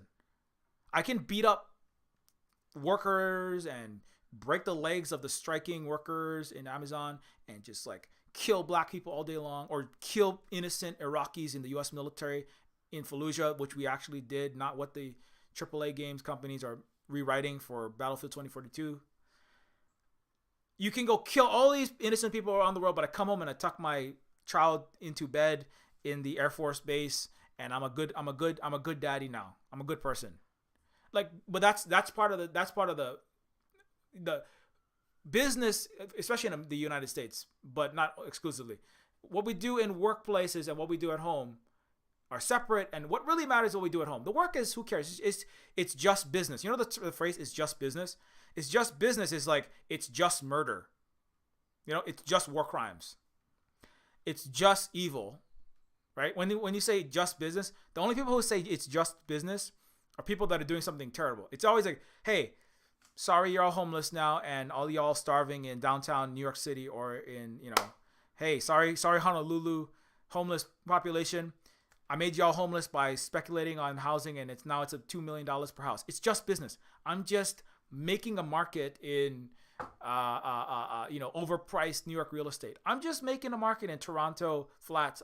It's just business. I was just maximizing returns from my boss, as his prime directive is to maximize return on investment, ROI, to his board of directors and his shareholders. It's just business. Sorry, y'all are dead and starving now. Sorry, the planet's on fire now. It's just business, right? So, but that severance between the work and the home is incredibly toxic and incredibly part of this destructive reality. And so worker disownership. Anyways, I gotta go because I gotta do a stream. I gotta do a panel shortly. But before I do that, don't forget Neofeud is 70% off, and everything. As I said, everything that we do here does support the Silver Spook cooperative at the. It is the Silver Spook indigenous run, Native Hawaiian run cooperative, not the corporation, right? We're not a Matrix Brazil Amazon office. We are a cooperative of making, indigenous left video games like Neofeud, and also trying to feed, house, clothe, and take care of everybody around here with the revenue from these games and other things that we do. And so this is, my time where I'm going to take a short break, and I'll be right back after these brief messages. The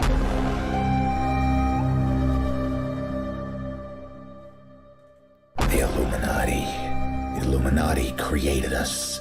They wanted to build a god with their own hands, and instead they created us.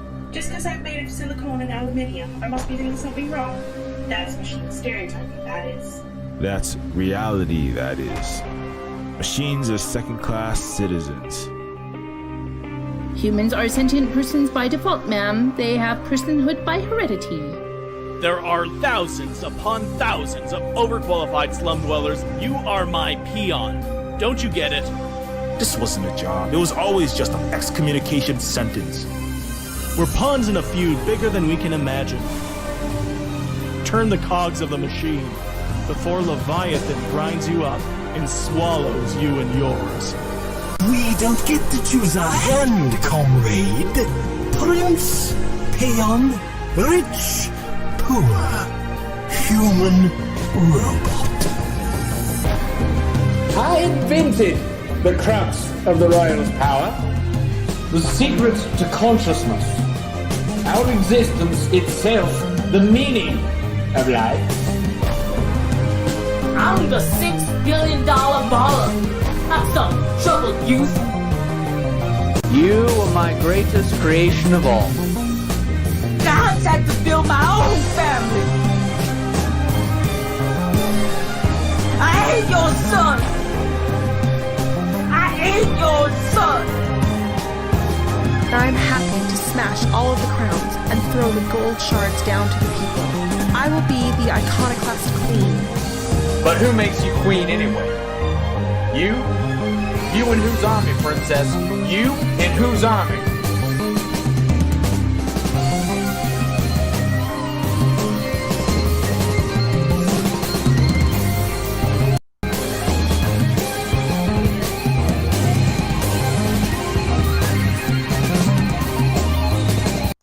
Okay, anyway, so Neofeud is not coming soon. It's already out.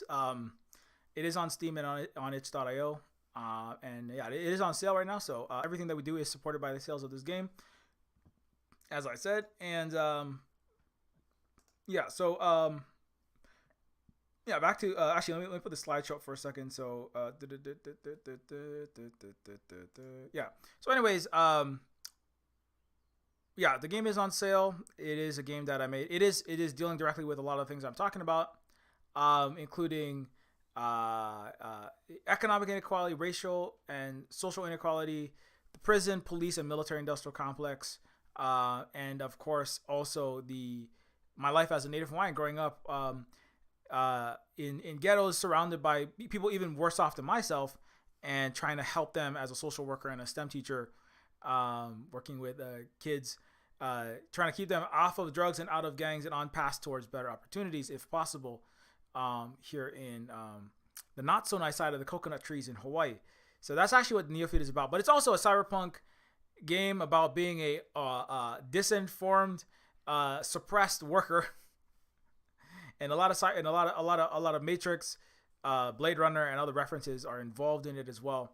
And very shortly, we will be having another panel of other indigenous and other radical, really progressive game devs, including people like our friend. I'm trying to find that little thread here. Yeah. So we're having a panel in about an hour and a half on post-colonial games with award-winning indie game and indigenous devs, such as discussing post-apocalypse indigenous futures, Afrofuturism, and more, with myself, Megan Byrne of Achimos Tawanan Games, which is an indigenous game company releasing this really cool Blade Runner-esque game. Speaking of dystopian corporate nightmares, Hill Agency is a game that is in a indigenous future with an advanced non-dystopian indigenous city, and then like a more crappier colonizer city, which I find interesting. And it's called Hill Agency, and then but it's very neon cyberpunky, like Neofeud. And then their Saber is a Pan-African and also anti-imperialist, anti-colonialist content creator. Saber.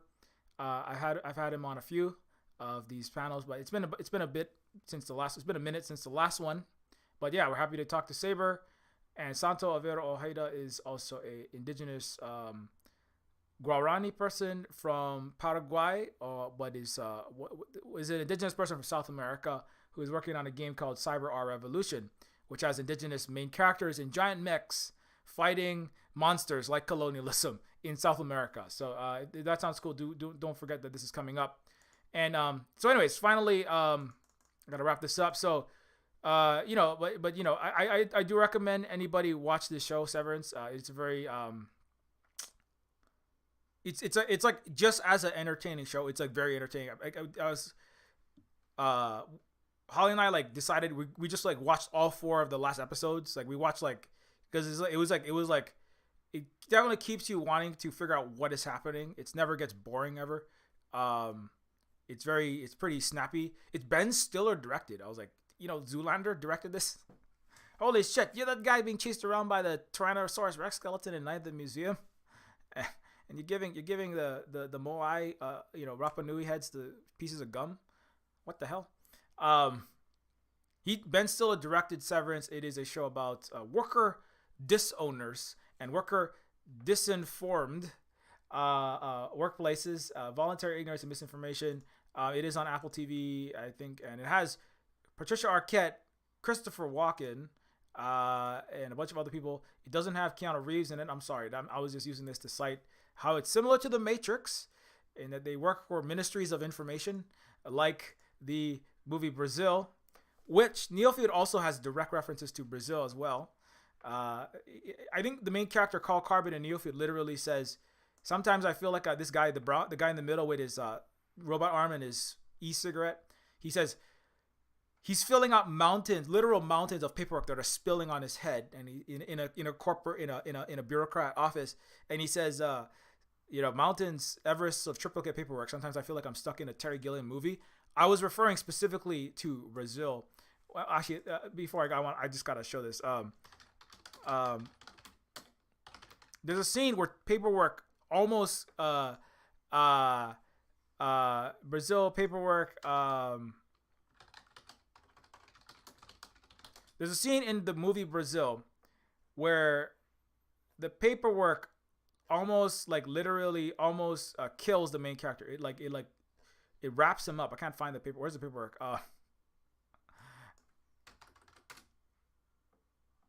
Yeah. There's this scene where there's so much paperwork, it literally, a tornado of it flies around and it all sticks to him and it almost kills the main character.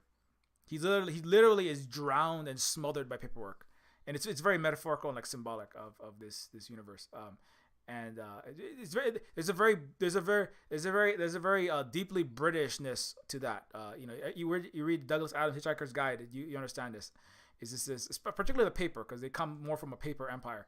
The U.S. is more of a TV and a cinema empire that is not too literate. So there's a reference to that in Neofeud as well, and so I do recommend as a show that's kind of in those lineages. Severance is very smart, very interesting, and we liked it a lot. And also, don't suffer disinformed workplaces that are severed from other departments inside the workplace, distrusting and not unified as employees, and not severed internally from your home life, from your work life, and severed from the first world, from the third world, or the colonized world, internally and externally. And that's my final message, and that's my final answer. Trebek, I'm sorry. Anyway, I forgot who wants to be a millionaire. But anyways, Severance is the show, and now we have to head out. So as I already said, I've already kind of said this, but this is kind of the end. Neofeud is 70% off on Steam, and so consider checking it out. It is ending on May 25th, so you have about 4 days. You only have 4 days left, so quickly go and get Neofeud. And you can get, it's like Disco Elysium with cyberpunk characteristics. It's like Detroit Become Human, but not run by a giant AAA game company that exploits its workers for the benefit of a millionaire, kind of creepy white guy who runs this entity. That's about the experiences of black people in the civil rights movement. Isn't that weird to have a giant AAA game company written and run by some asshole white man talking about the experience of like literally using like Martin Luther King as the main character kind of thing. It's kind of messed up, isn't it? So Neofeud is like deals with racism and classism and imperialism, but while not being a garbage capitalist racist company. Unlike Cyberpunk 2077 or Elon's companies. So anyways, you can also get Neofeud on itch.io, like I already said. You can get it without DRM, and the maximum revenue comes to the creators when you get it on itch.io. A quick announcement. Decolonators is a game that I also made, and I have officially entered.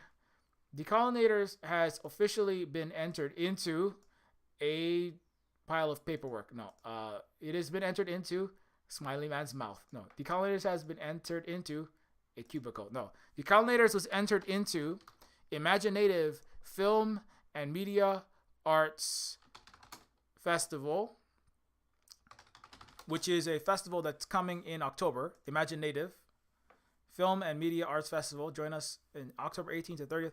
So I believe I probably won't be physically there. But it is a festival committed to inspiring and connecting communities through original indigenous film and media arts. Our festival tour institute and year-round initiatives showcase, promote, and celebrate indigenous filmmakers and media artists from Canada and internationally, creating a greater understanding of indigenous peoples, cultures, and artistic expressions.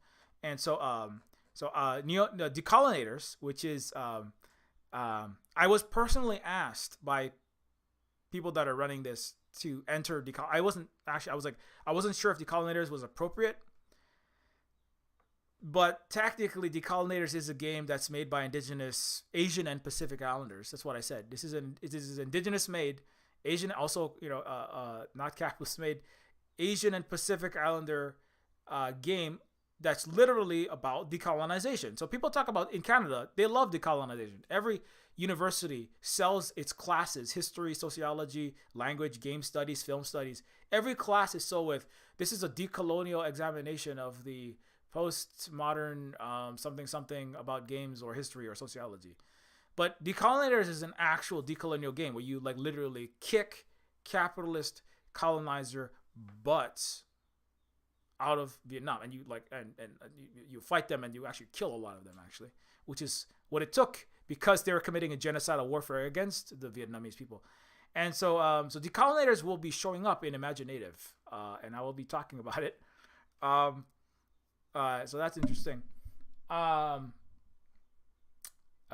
It's gonna be a bit much for all of the high balls and Trudeau reconciliation crowd in Canada is gonna have a little rude awakening, maybe. I don't know, but they asked for it. So anyway, I thought we were just gonna like have a little land acknowledgement. I'm sorry that we're having this multi-million-dollar Lockheed Martin funded, Exxon and Ted Cruz supported convention on stolen Anishinaabe land. I thought we were just going to do a little land acknowledgement. I didn't know we were actually going to do decolonizational shit.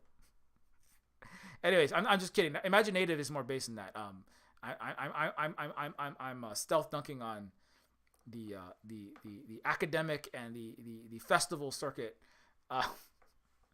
and the NGO nonprofit world that likes to say pretty words. Anyways, Imaginative though is I was actually in the previous one, and here's a little video just while we're talking about it really quickly. Imaginative Festival 2020, Night of the Indigenous Devs.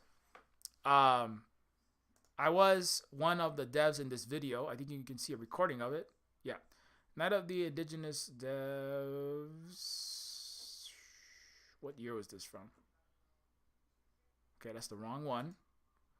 2020 videos. Yeah, here. So I was Neofeud was featured in the Night of the Indigenous Devs. Oh, it's not found. I've been disappeared. But anyways, no, it's somewhere on the Indigenous Devs. Imaginative 2020.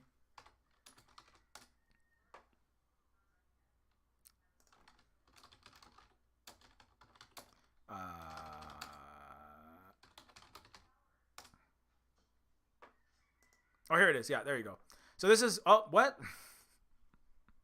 Everything's broken. I blame it on colonialism.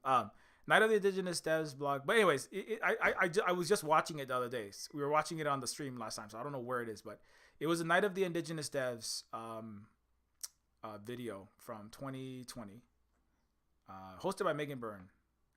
Am I on this list? No. Oh, here it is. Yeah. So Neofeud was one of them. Umurangi Generation was another. Button City, Finding Victor. Yeah, this is it right there. There you go.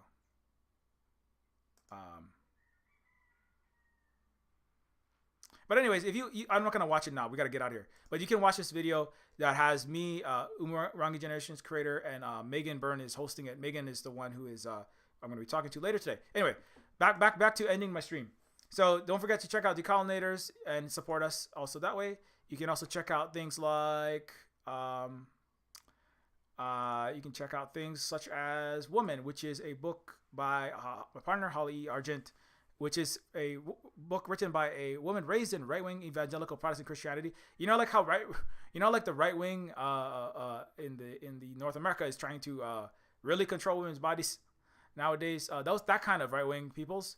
And this book is not meant to be a historical retelling, but it is an irreverent retelling and dunking on Jordan Petersonian Canada and conservative Christian ways from the perspective of a woman, namely Mary. So do check out this book. You can get it for free, or you can name your own price. And also you can look at you can help us out. Hey, do you want your portrait personally painted by Silver Spook? I shouldn't necessarily throw that out to everyone, but because it's not cheap. But if everybody asks for it at once, I might not be able to do it because it does take a little bit of time. But I want to show people this thing, and I have permission. I said, can I use this? And the person said yes. So I have done a portrait for the people who have been considering becoming a Patreon of Silver Spook Cooperative and all of us here, myself, Holly, and Positive Synergy, and the kids, etc. If you become a Patreon patron at the highest level, here is something that I worked on over this past week that you can get as a reward. So this is I don't know if you can. Is this showing up? So this is a portrait that I did for one of the Patreon patrons. This is going to go. If you ever see Neofeud, you know this portraits like this. This portrait was done for. I've done this for other patrons as well, and this will be going into Neofeud 2, somewhere in the game. So I figure, and so it's gonna be like, this take a while. This is not a picture. This is people who asked to be painted. That is a European 1800s, reflecting a Roman style tunic on the kid on the left. That is a Victorian era feudal with Princess Sybil characteristics dress with specifically Magnolia themed. That is a tattoo on the arm. That's how you can tell it's not actually from the feudal era. That is a magnolia I painted, and magnolias in the hand, magnolia jewelry, diamond brooches, expensive pearl necklaces, for one to clutch, and magnolias everywhere on the throne are part of this because that was specifically part of what was requested. I kind of worked this into the concept for the character. This is all, and this is going to show up in Neofeud too. And so, if for $50, you have to become a very high level Patreon if you want this. But that is something that might happen. I should limit exactly how many. I cannot do this for like 20 people. But maybe I'll set like a limit or something. But I did want to show it off because part of me was like, this was kind of a challenge because I had random daylight photos of people with big smiles. They don't look like this. I had to figure out how to paint someone in a different lighting condition without a picture of them based on a daylight photograph, like in bright sunlight. This is like indoor lighting, right? And changing their hair color, changing their clothes, with the tattoos and all these things, and different themes, and work all that, and just even deciding like what exactly that they'd be wearing. So all of that took a while to figure out, and then and that takes some time, and then also just fucking painting it was one of the most difficult things I've painted. But I was like, I wanted to, you know, I probably could have said, hey, can you give me an exact photograph so I can paint exactly what. Give me a photograph in the pose, in the lighting that you want, so I'll paint that. But I just, you know what, I'll just see if I can do it. And so I am fairly proud of myself for pulling this off, is what I'm trying to say. And it took me a while, so I'm like, I was like, and so you know, but it's also kind of like, hey, I can do this. I do have some talent in art. It's actually one of I'm least confident in my art talent, actually. Most, you know, some of this stuff is like, I don't really know exactly what I'm doing. I'm just trying to like paint like what it looks like. But I did the programming and the music and the writing, and the art was the thing I learned like kind of last. I went to a lot of art galleries and like spent a lot of time watching Frank Cho painting comic books at cons and trying to like learn how to paint. But anyways, long story short, this is something that I have done for a Patreon patron. And so yeah. But yeah, anyways,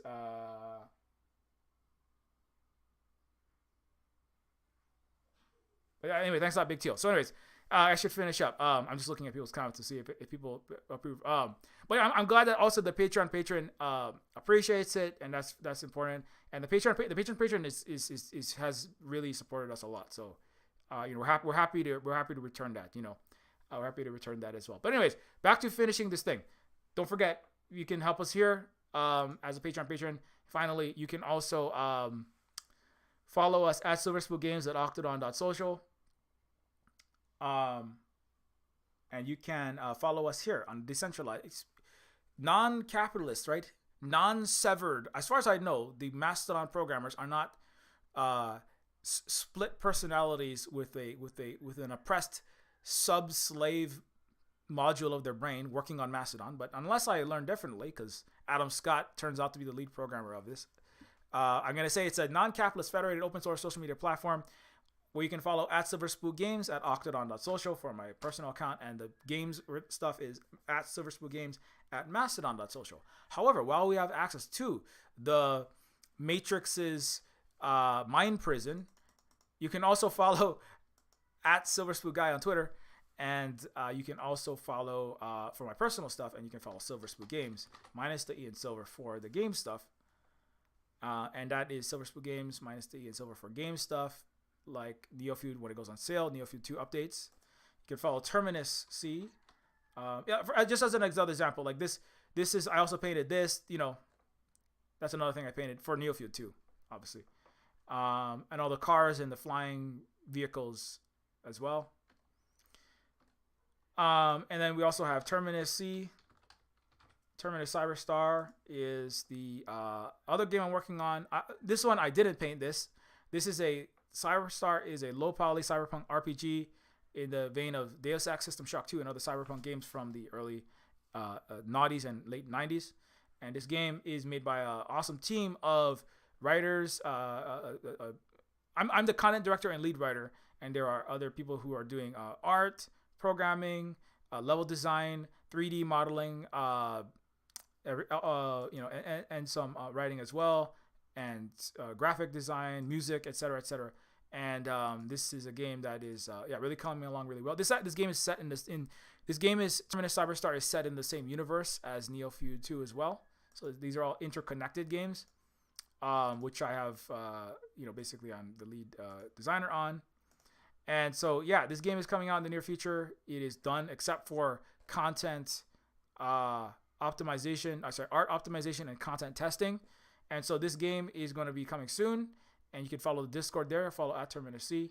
And thank you very. Also, you can follow our brother and also member at the Silverspoon Cooperative, which is not Lumon Corporation.